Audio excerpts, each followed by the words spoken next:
Good morning and welcome to AV finance hub.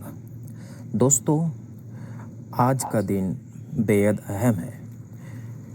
एक तरफ Nifty और सेंसेक्स गिर रहा है, दूसरी तरफ ईरान वॉर से दुनिया का ऑयल मार्केट हिला हुआ है और तीसरी तरफ सरकार ने एक बड़ा फैसला लिया है जो आपकी जेब को डायरेक्टली अफेक्ट करेगा।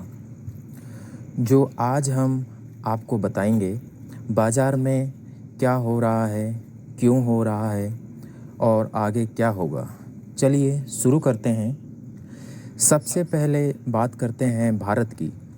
दोस्तों, सरकार ने गुरुवार को एक बड़ा ऐलान किया है। पेट्रोल और डीजल पर एक्साइज ड्यूटी 10 रुपये प्रति लीटर घटा दी गई है। यह फैसला ईरान वॉर के बीच आया है, जहां क्रूड ऑयल की कीमत $106 प्रति बैरल तक पहुंच गया है।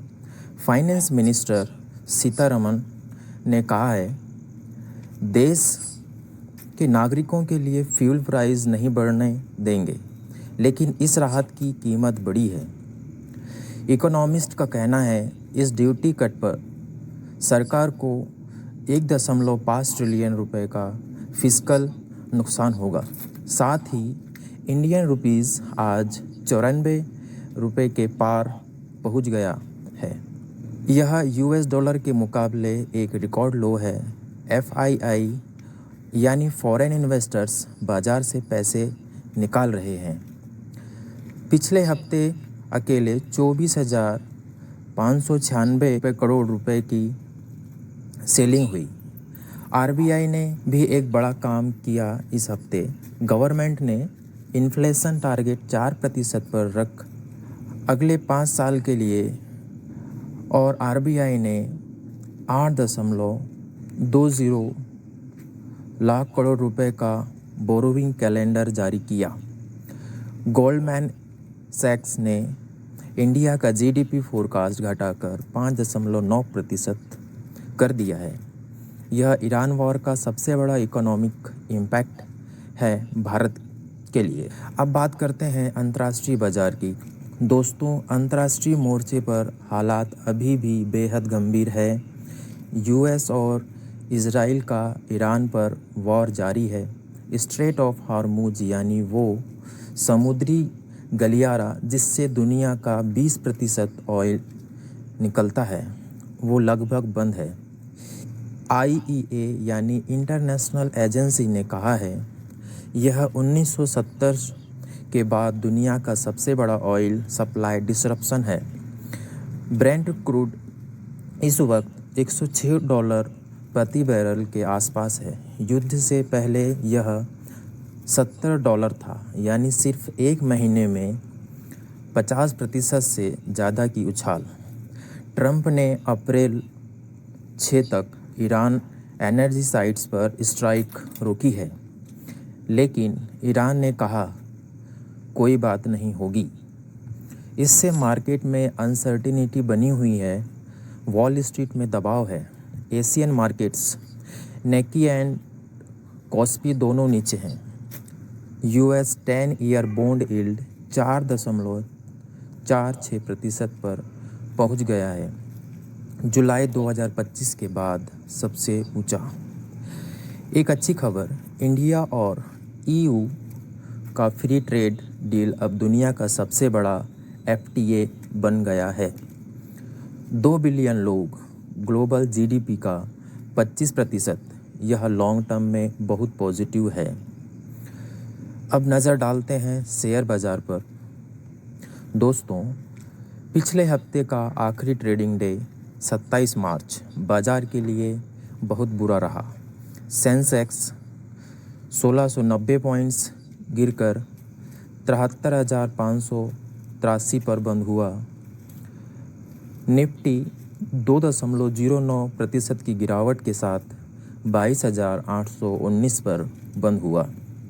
यह लगातार 5वां हफ्ता है जब बाजार नुकसान में बंद हुआ। आज के लिए निफ्टी फ्यूचर्स 22,769 पर है, यानी आज भी वीक ओपनिंग की संभावना है। बैंक निफ्टी पर नज़र रखें। 52,000 का सपोर्ट लेवल क्रिटिकल है। इसके नीचे गया तो 51,000 तक गिरावट की संभावना हो सकती है। इंडिया विक्स 24.64 पर है। फियर इंडेक्स हाई है। मार्केट में डर का माहौल है। सेक्टर एनालिसिस में सबसे ज़्यादा दबाव में है बैंकिंग, एनर्जी, एविएशन और ऑटो स्टॉक्स। रिलायंस में 4.55% की गिरावट, इंडिगो में 4.54% की गिरावट और श्रीराम फाइनेंस में 5.54 की गिरावट। ये टॉप लूजर्स थे। जो सेक्टर्स थोड़े बेहतर हैं, आईटी सेक्टर में टीसीएस 0.49% की बढ़त, भारती एयरटेल 0.37% की बढ़त। ये डिफेंसिव स्टॉक्स हैं जो मुश्किल वक्त में स्टेबल रहे। एक्सपर्ट्स की सलाह है अभी लार्ज कैप क्वालिटी स्टॉक्स और डिफेंसिव सेक्टर्स पर फोकस करें। लीवरेज से बचे, कैपिटल प्रिजर्व करें। और अब आते हैं आज के सबसे ज़रूरी सवाल पर। दोस्तों, शॉर्ट टर्म में बाज़ार बेरिश दिख रहा है।